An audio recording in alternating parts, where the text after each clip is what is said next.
This is an in-person and virtual workshop. So Ann and I will be standing close to the computer where the microphone is.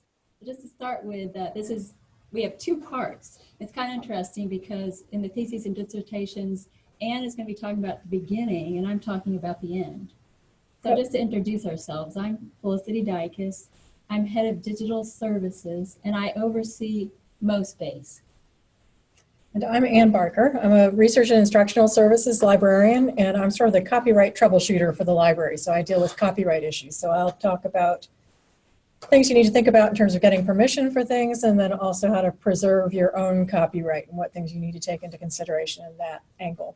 But we're going to do reverse order. So Felicity's going to start, and I'll follow up. Great. So I'm just curious to start with what areas people come from, what departments. Ronnie will find out from our online people, but here, can you tell me what departments you're in? Chemistry. Chemistry? Biochem, Okay. political science. Political science. Okay, so political science, biochemistry and plant sciences, and chemistry. We've got information science and learning technology someone. All of them? Or which one? Only one person Okay. answered, the other person's. Okay. So this session is also being recorded. I think some people signed up and will be listening to the recording later. So I'm going to be starting and talking about MOspace.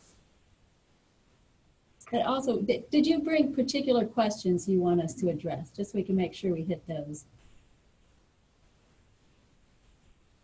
Okay, we'll go ahead and then just stop us if you have questions. So our description was that we're going to talk about online access to your theses and dissertations. So my goal is to make them visible and available to the world. And then before that, as Ann said, she'll be talking about the copyright and logistics for that. The MOspace is the name of our institutional repository. The most large research institutions in the United States have institutional repositories. So it's where we keep online content, particularly that of our students and faculty. Most of it is open access, but theses and dissertations, you have some options that we'll talk about. And one of our main goals is we preserve it for the future. So, libraries have jumped into this. We've always been involved in making theses and dissertations available. In the past, it was all print, so now it's online. So our goal is to preserve research and scholarship and make it available for the future. So we have, getting close to 7,000 theses and dissertations now, since they've been in MOspace since 2006. Before that, they were print. So now you may know that you'll have to submit it in electronic form. And we just have one part of the role. We work with the Office of Graduate Studies. So we get it at the end. So you'll be doing all your processing and work with graduate studies. So they will work with you and your faculty committee on the paperwork and all the other requirements. Then they send the information to us for MOspace. So we send the theses, we put the theses and dissertation in MOspace, and we send the ProQuest paperwork to ProQuest. So that's how it gets into ProQuest.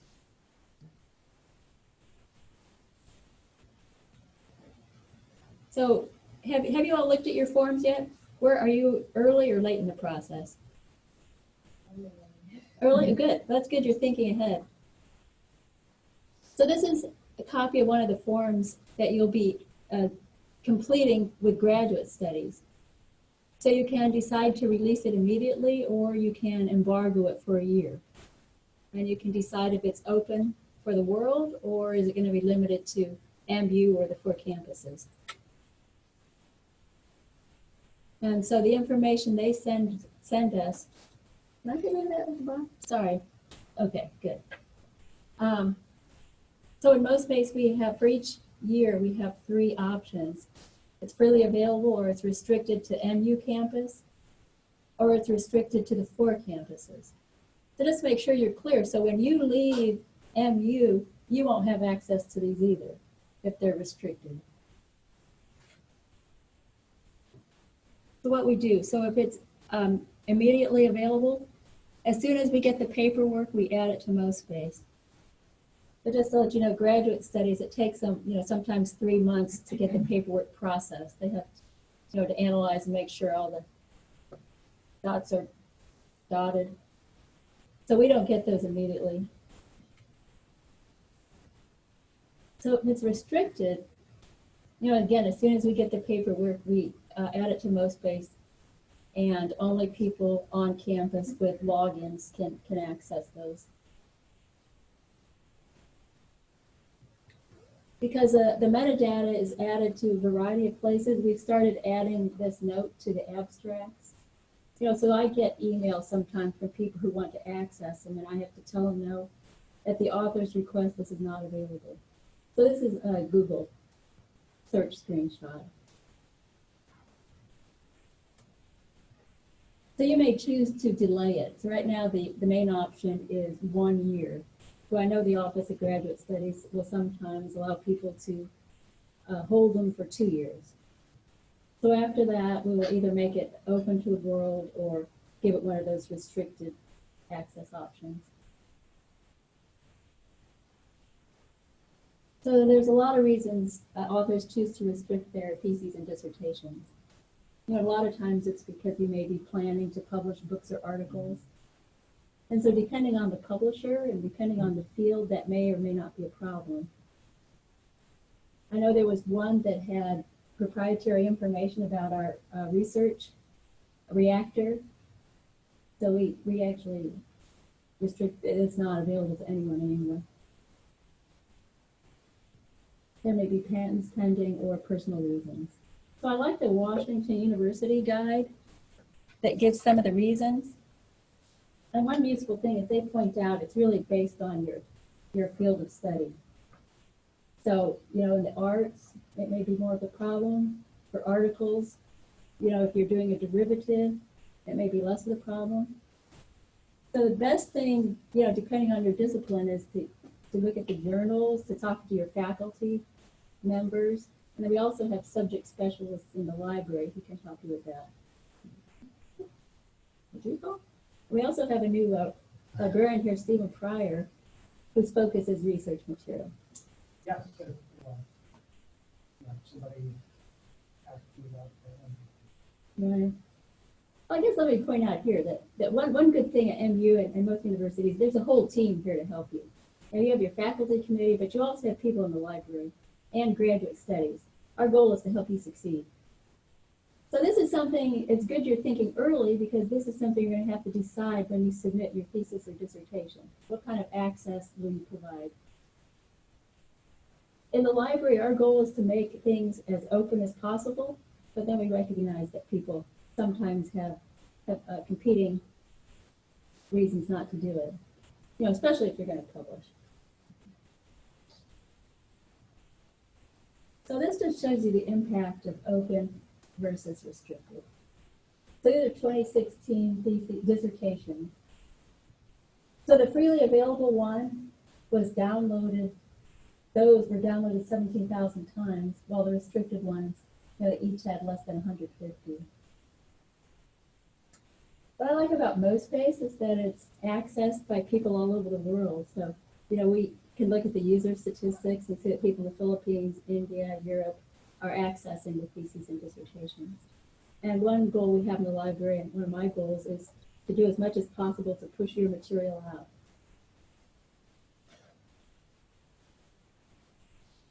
So if we only submit information to ProQuest if it is open access.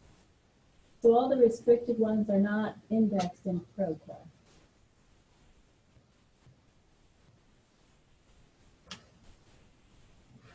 That's just something that's useful to know. Yes. So that's what digital services does, Right. but the grad school puts all the information in ProQuest by No. default, right? No, we do. We do You all of that? Okay. But only if it's open access? So the Right. general stuff is not going in there at all? No. I did not know that. Mm-hmm. Right. So for us, ProQuest does not fully index all our theses and dissertations, because we're only sending part, the open access ones. Has that always been the case? Yeah, we brought it up before. And just confirmed that's what graduate studies want. Let me make sure I understand again. So you're not sending any of the citation information? Right. None. So none of that. So why are students required to sign a publication agreement with ProQuest? They, graduate studies is gonna quit getting that paperwork. They were getting that information to help us in cataloging. Okay. So the paperwork had like keywords. So even if it was restricted, this is all history, so it's not gonna apply to you. ProQuest in the past, or the graduate studies in the past has had people fill out the paperwork just so that digital services would have your keywords, and that would help us to create the metadata.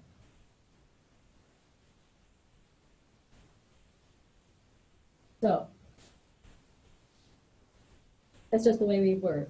But working with graduate studies, we both agreed that we didn't need that paperwork filled out anymore if it's not going to ProQuest. So you all won't be filling that out if it's not open access. Does that answer the question? I mean, it opens the what, not the why. Answers the what, not the why, particularly. Okay, so for open access, we're doing what we can to push it out and to put your research in the hands of other researchers. So MOspace is full text searchable. We create rich metadata. We organize them by year and department, so that allows your department to see which ones are there. Crawled by Google, it's harvested by other sites, and then we catalog it like we do any other cataloging material. So information is available to other libraries. Here are some examples. So this is a Google Scholar search. And this was a dissertation we added last spring.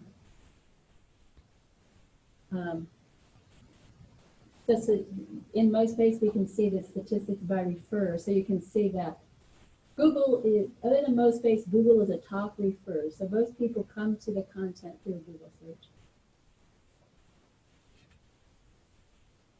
And that's a Google search. The open access theses and dissertations harvest the metadata from MOspace, so they add it to their database, so it's available to researchers there. This is an academic search engine based in Europe, England. So our content is in that database. This is another one. There's a lot of aggregators there trying to aggregate the open access. Share is a library one that's trying to get all research content from articles to data sets, just metadata here. So our content is there. This is the library database that libraries use around the world. So we put records here for people and for the libraries. So that's how our data is pushed out. So I'm excited that recently we became a DOI, a member of Crossref, so that we can add DOIs to your thesis or dissertation. Are you all familiar with DOIs? It's the unique identifier for an article. And so probably in your citations, if an article has a DOI, your citation guide tells you to include it. So it's that unique identifier for articles. So Crossref, though, also pushes metadata out so that that's another way people will access it. So this is a MOspace record where we have our MOspace URL, but now we will include the DOI. And we just became able to do this, so I've done 6. And we have a batch process. I'm hoping next week we'll be adding 800 more and then continuing to catch up. But this is really going to help on your thesis or dissertation to make it more available and citable. So MOspace, we include statistics, so you'll be able to track statistics. So this is an example of one where it shows downloads, and then it shows top countries downloaded. So this one was US, Germany, Ukraine, China, Bulgaria.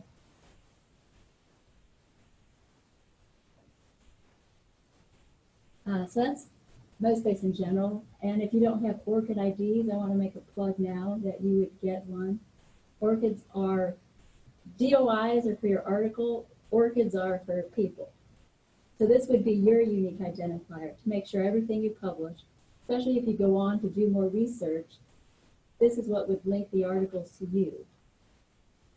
And when I submit information to Crossref, I can include the orchid to make sure everything is aggregated correctly for you.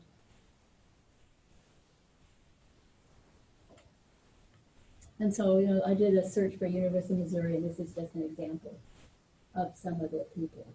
And it's like a researcher profile too. You can put your employment, your education, your works.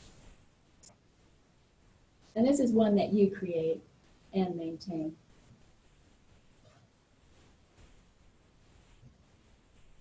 To wrap up about MOspace, MOspace is not just theses and dissertations, so it's for other content. So if you do a poster presentation or you present a paper, we can put that in MOspace too.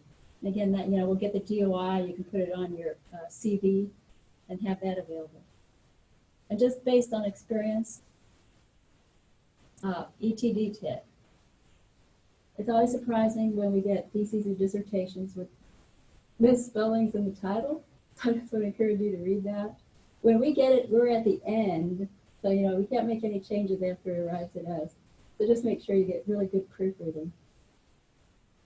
You know, when you sign that paper with grad studies, you know, it's kind of set. If you want to make a change, it goes to grad studies again. So any questions about that? That was a quick overview. And I know that's in the future, so you'll be thinking more seriously when you get closer. This gives you some things to think about. Any questions about MOspace or our process? Okay.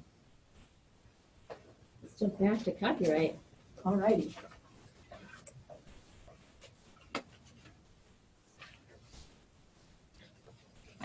Okay, for the copyright portion of this, we are going to work from the library's guide to copyright. So if you go to the library's webpage, which is library.missouri.edu, the easiest way to get to the guide is to use the search box up here in the upper right corner and just type in the word copyright. Whoops. There we go. And the first thing that will come up is the copyright guide. And this can look a little intimidating, so I'm going to guide you through this to the parts that are most immediately relevant for you for dealing with theses and dissertations. Let's start with just some copyright basics and what copyright covers and sort of how that affects the thesis process. One thing you should know, you're going to be needing to keep lots of track. So it's good if you're starting this at your beginning process, you're going to want to keep track of all the whether copyright covers what you're dealing with and any permissions you get. So you can kind of keep that in your mind as we talk through these things. So first, what copyright is designed to do in the US system is it's sort of a balancing act. The idea is that anyone who creates something should get some return on that investment. So they're given some exclusive rights for a limited time that allows them to get that benefit. But there's also the realization that we build new things based on old things. So there are also provisions that allow you to use things that are covered by copyright in order to develop something new. So in your context with your thesis or your dissertation, you're going to be using some stuff. You'll probably be quoting things. You might use images, all different kinds of things you might draw on. And you need to give the credit to the person who produced that and take into account whether they're getting return on that investment. But then you also want to think about your own document, the thing that you are creating. You hold the copyright to, and you need to think about how you assert those rights, or if you give certain rights to other people to be able to distribute your work and so forth. One thing that takes people by surprise is what copyright covers. So copyright covers any original work of authorship fixed in a tangible form. And it does not require registration. You don't have to have the copyright symbol. So a lot of people think, well, if it's just out there on the internet and there's no copyright symbol on it, I can use it any way I want. But that's not actually the case. As soon as something's in a tangible format, it's automatically covered by copyright. So then you need to take into consideration the rights of other people. These are the exclusive rights of the copyright holder. So reproducing a work, distributing it, those are exclusive rights. Now, I think we take these for granted that we can download, copy things, we can hand them out to other people. And there are different fair use principles that allow a certain amount of use of things. But keep in mind, you do need to think about what kind of rights does the copyright holder have. So if we go up to the top again, we've got a section just for theses and dissertations. If you click on that, this kind of walks you through the process. There are lots of different angles and complications with copyright, so this just focuses on the things that you will need for your thesis. And I have to admit, I based this on older information, evidently, so I didn't know that the ProQuest publishing agreement was no longer required. So I was working from the grad studies page. Well, it is for open access. If it's an open access one, we will Okay. send it to ProQuest. Okay, all right. You might need some clarification on that later because I'm a little confused about that. Okay. Anyway, on this guide, you've got some general stuff in the middle here that I'm going to go over, and then you've got some quick links to things on the right. And then there are links within this that take you out to different parts of the copyright guide as you need them. So particular thing to think about when you're dealing with a dissertation or thesis that might be different from a class paper is it's going to be more widely distributed. So it's going to go out to a broader public, and that may affect how you think about things. So if you looked at the text of the ProQuest publishing agreement, this is allowing different things, and here are some, let me find the portion here that is relevant.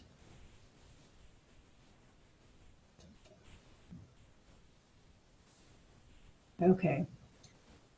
This is the part that might be important, is this removal of the work from the program here. And then up here, sorry, I'm missing the portions. It gets a little complicated because ProQuest is a commercial entity, so they charge people money to provide copies of their things, and they want to minimize their liability for copyright infringement. So when you sign the publishing agreement, you are assuming responsibility. If a third party comes to ProQuest and says, this violated my copyright, ProQuest is going to say, not my fault. That's the responsibility of the author of this. So you need to be aware that you're taking on some legal responsibility for getting the permissions.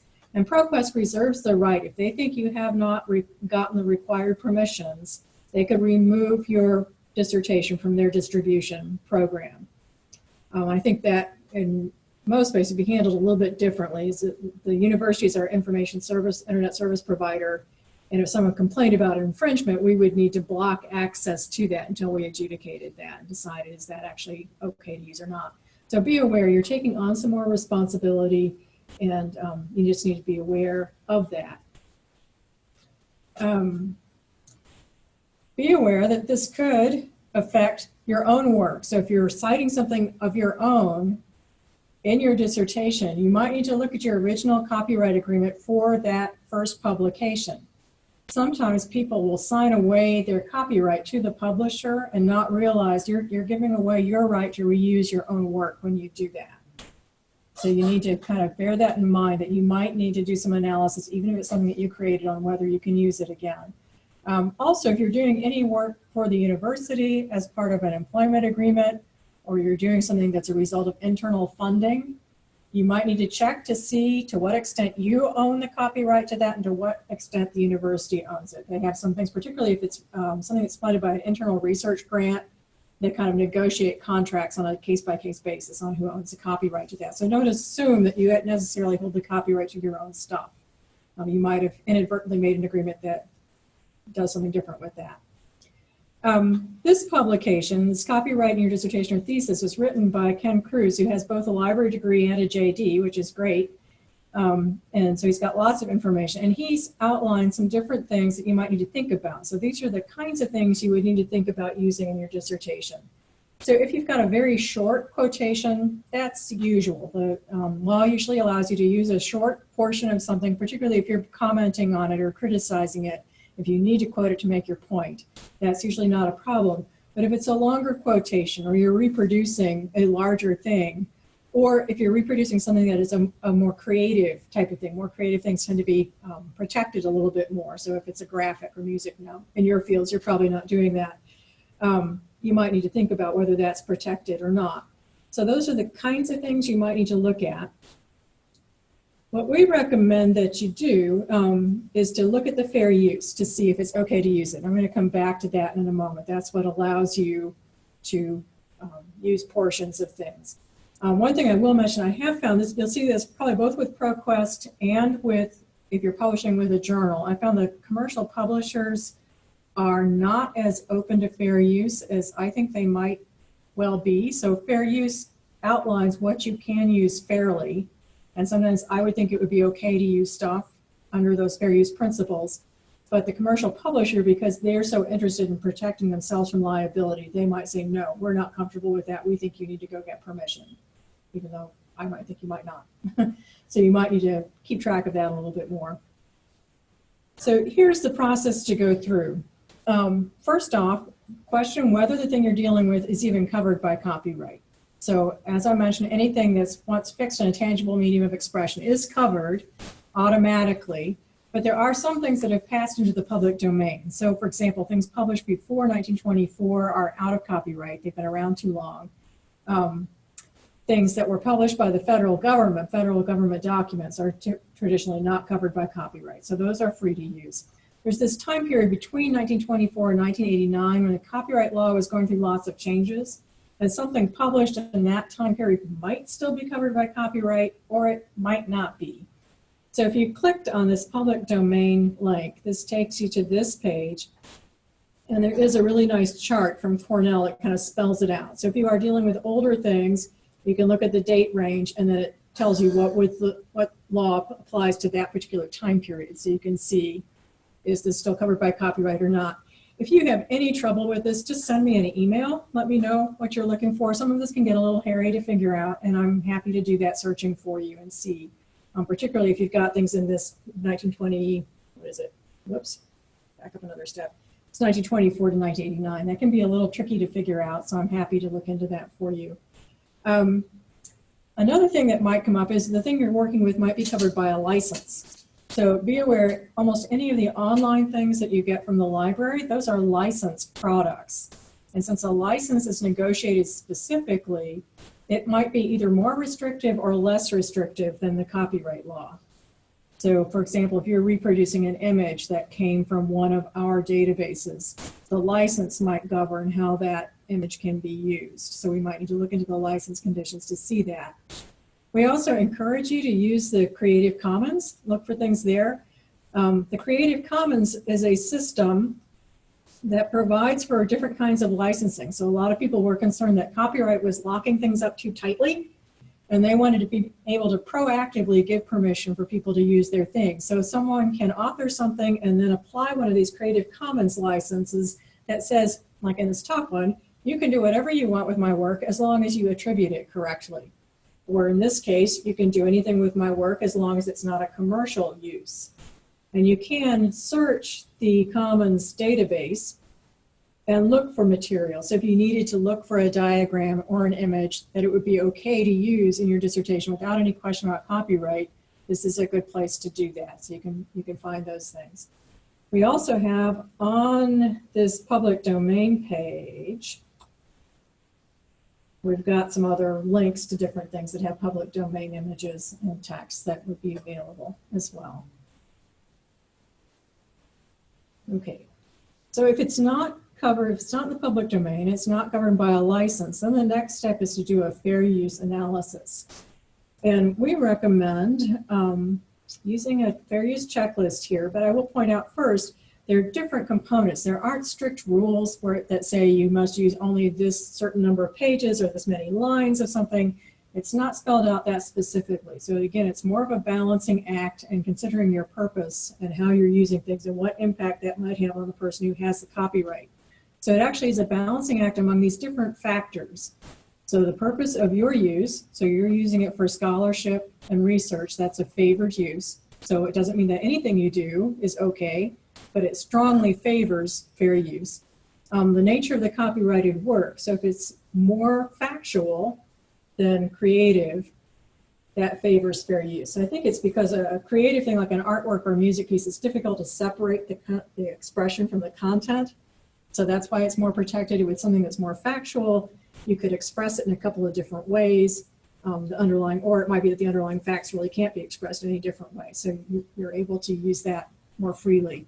The amount and the substantiality of the portion. So it's not a set amount, but it's sort of the proportion of the amount you use and how important that amount is to the copyrighted work as a whole. So a famous example of this was when Gerald Ford published his memoirs and the Nation scooped his publication. They published the chapter on how he pardoned Richard Nixon before the book came out. And the publisher complained that was an infringement. It wasn't a very large portion of the book, but it was the portion that everyone was waiting to read. So it was the important portion. So they were sued for copyright and had to pay up for that. And then finally, the effect of the use on the whole. So if you're undercutting the market for the original, then that's usually not good. We recommend using this fair use checklist that was developed at Columbia. So it gives some explanatory stuff here, and then you can download this as a PDF. We recommend that you fill out one of these forms and keep it on file for yourself as a document of what you thought about when you were looking at using this, using a particular item. And you need to use this for each thing, each copyrighted item that you would be using in your dissertation or thesis. What this does, it just helps you think through the process of whether your use is fair. So you can see on the side of fair use, research, scholarship, a nonprofit credit, educational institution, criticism, comment, all of those things would favor fair use. Against it would be if you're signing it over to ProQuest or you're going to distribute something through ProQuest, they're going to make money on it. So that would weigh a little bit against it. The nature of the use, we talked about the portion that you're using, and then the effect of them on the market. Notice that in addition to affecting the market for the original publication that you're using, it also takes into the consideration whether there's a good licensing mechanism.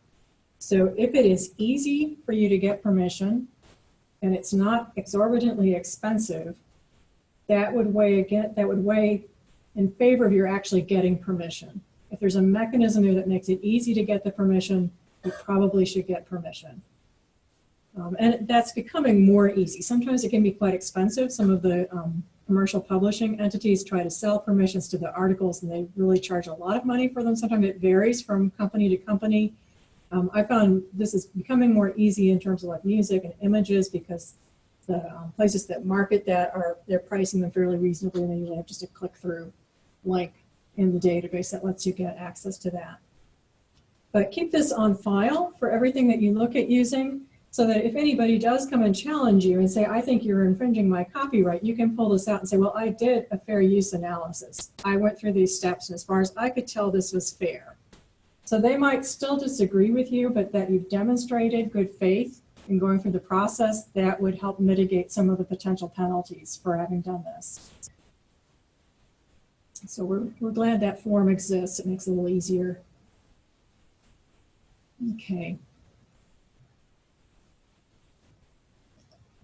Back to here. Okay.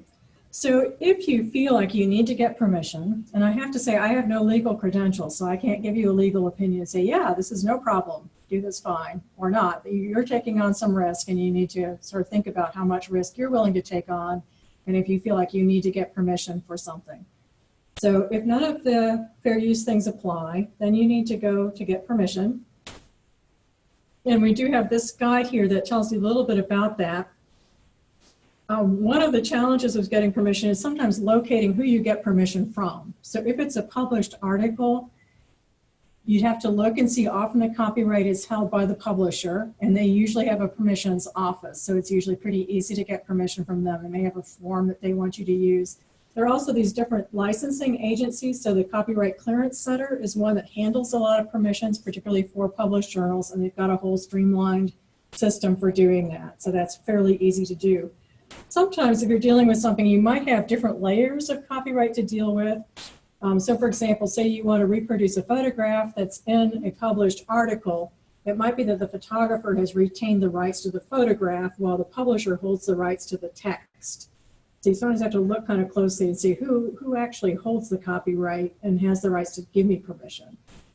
This comes up a lot with music, where the rights of the performers, the composer, and the recording company sometimes have to be taken into consideration. They each have different rights, so that has to be looked at.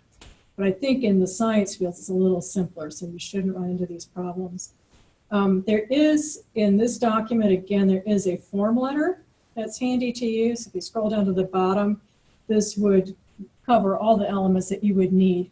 You do want to get permission in writing, and again, you want to keep track of that. And you want to keep track not only of the permissions you've received, but of your efforts to get permission. So if you send an email to ask for permission, keep a folder of those sent messages so that you can document, again, I made every effort to do the right thing in this case. Okay, any questions on that part so far? That's kind of real quick overview. If you find you have more questions about copyright, feel free to get in touch and ask, and we'll get that sorted out. I think these are all links from the graduate school to different forms that you might need in this process. Another thing that I think the ProQuest form does is ProQuest will register the copyright for your dissertation for you. There's a little added fee to do that. Registration is not required to be covered by copyright, but if you ever should need to assert your copyright, if you need to take something to suit for somebody infringing your copyright, you would have to have it registered first. So it's like a $50 fee, I think, and that just gives you a little added protection, adds your information to the database of things that are registered, so it makes it a little easier to find as well. Okay, there are no questions about using other people's stuff. Let's talk about managing your own rights.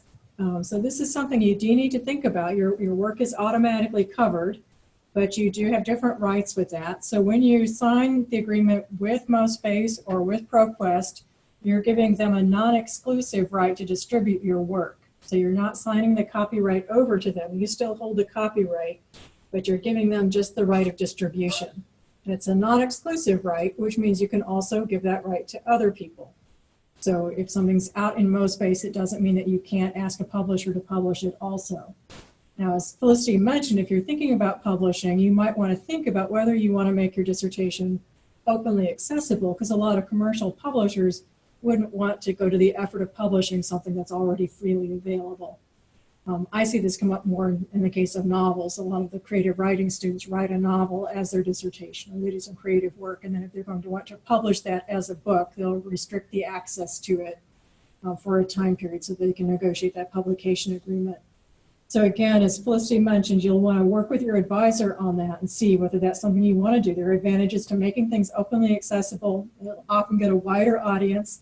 But if you think there is a commercial use or you want to interest a commercial publisher in your work, you might want to think about restricting that.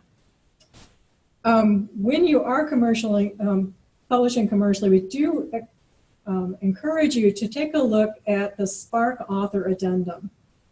Spark is a group that advocates for authors' rights, particularly in the scholarly environment, and they have developed this addendum to add to your publication agreement. So what often happens, most publishers have sort of a boilerplate author agreement that they'll ask you to sign before you publish their work. And often those will involve signing your copyright over to the publisher so that you no longer have the rights to determine what happens with your work. You've given that whole bundle of rights to the publisher. That's to the publisher's advantage because it means they don't ever have to come back to ask you for permission. So if they print something first in paper and then they want to do a digital copy, if they don't hold the copyright, they would need to ask you for permission to do that. So it gives them the most flexibility in using your stuff. But it's not required. You could retain rights for yourself and give certain rights to the publisher that allow them to do what they need. So Spark developed this addendum. Oops. This is different. This changed since yesterday. Okay, this is interesting. This literally changed since yesterday. I looked at this just yesterday and it's a little bit different. So anyway, what this does, you can take your boilerplate agreement from the publisher and then you add this to it, and it just reserves certain rights to yourself. So for example, you can distribute copies of your own work to your friends. You can give it out to your students in a class, which under a traditional copyright agreement, you might not actually have the rights to do that without permission. So this just retains certain rights for yourself. It unbundles the package of copyright rights and gives the publisher just the ones that they need in order to do what publishers usually do and reserve certain rights to yourself. It's very strange that it's changed that. Just, you know, that, yeah, same like I was looking at yesterday, and they have changed it. Maybe it's here. That's the one I'm used to seeing. Okay. You can also go through a publisher's agreement and mark it up yourself. So I think people tend to assume this is the publisher's agreement, they won't change it, I just have to accept their conditions. And you can actually go through and say, no, I don't agree to that, I'm changing this part of the agreement. And then they have to sign it, you sign it, and you have a new agreement. So I do encourage you to use that. Also, consider both open access and the Creative Commons license. As I mentioned, a Creative Commons license is a way that you can proactively give permission to other people. If you want others to be able to use your work in a certain way, you can put a Creative Commons license on that. That clarifies anybody can do this with it. Open access is a whole nother thing. So this is actually, we've got a whole nother guide on this, and we've got another workshop just on open access. This doesn't have to do so much with copyright as it does with switching the economic model. So the usual economic model is the publisher assumes the cost of publishing something, and then they recoup that cost by selling copies to the readers. The open access model means usually the author or the institution that's hosting it pays the cost up front so that users don't have an economic inhibition to accessing that information. So MOspace, we provide the infrastructure through MOspace to make things more openly accessible.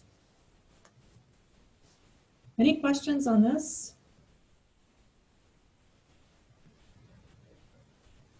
Okay, any specific questions you've run into with copyright in the past?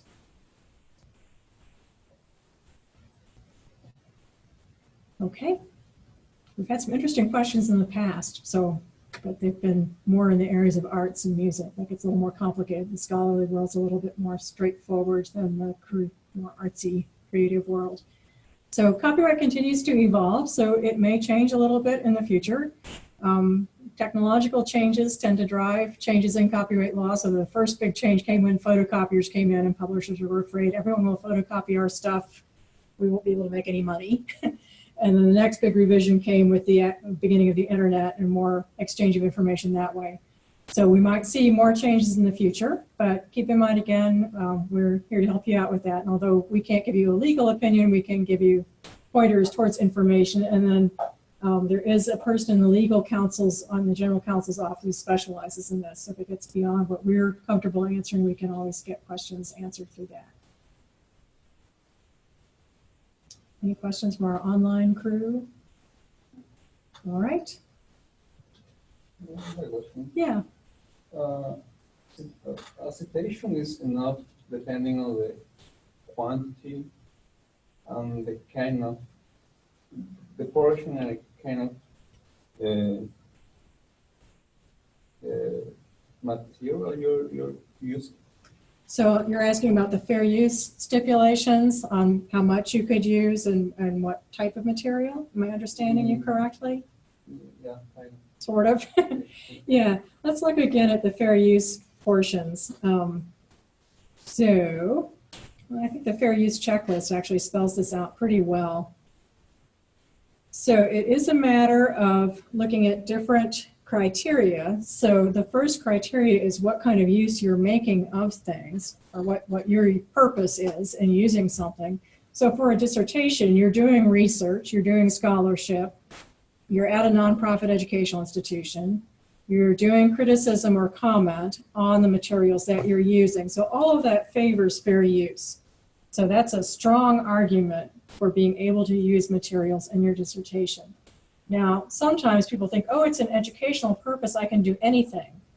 And that's actually not the case. So the educational use is a very heavy factor, but you still have to look at the other factors. So educational use is good. The nature of the work that you're using is important. So for example, if you were dealing with an unpublished work, an unpublished manuscript, that usually opposes fair use. You would usually need to seek permission for that. The thinking is that someone hasn't published it yet, they haven't had the opportunity to get the return on their creative investment. So it's a little bit more protected. You should ask for permission before using unpublished work. But if it's already been published, that author's already gotten a chance to get some return. You know, you think of both monetary return, but also return in terms of prestige or recognition. If it's more factual, it's more in favor of fair use because you're discussing a fact. It's not a creative expression that would be more highly protected. and if it's important for your use. So if your educational use, if you can't accomplish that without using this work, like you're commenting on someone's process or experiment or something, you can't really effectively talk about it without being able to quote it, then that would favor your fair use. Same thing with the amount. Is the amount you're using appropriate to your favored educational purpose? So if you're quoting from someone else, you don't want to quote more than you need to make your point. So if you need to quote a person in order to comment on specifically how they said something or what they said, then that's okay, but you don't want to quote at length when you could just as easily paraphrase. Does that make sense? A little bit?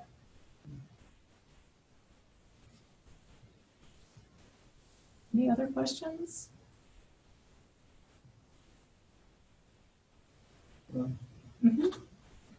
Can I choose between copyright and common creative license?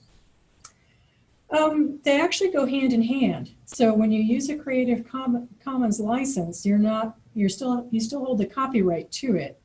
You're just proactively giving some permission. So keep in mind the exclusive rights of the copyright holder are to reproduce the work, for example, also to distribute it and so forth. So if you think about it, if you put something out on the web, you're allowing someone to reproduce it and to distribute it. So those are your exclusive rights as the copyright holder, but using a Creative Commons license, you could say, yeah, it's fine for someone else to do this as long as they meet certain criteria. So if they do it, but they always cite me correctly, so I get the recognition that I was the original creator of this.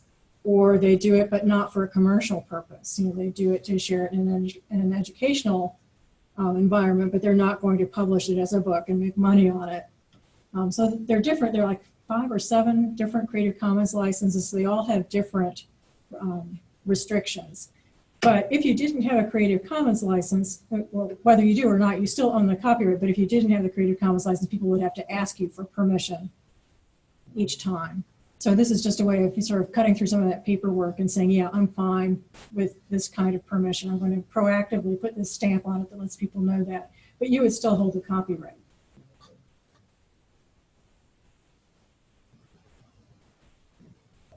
I think that's the same thing with open access. You would still hold the copyright. You're just making it available in a different way. So you're removing an economic barrier to access, but you're not giving that property away to someone else.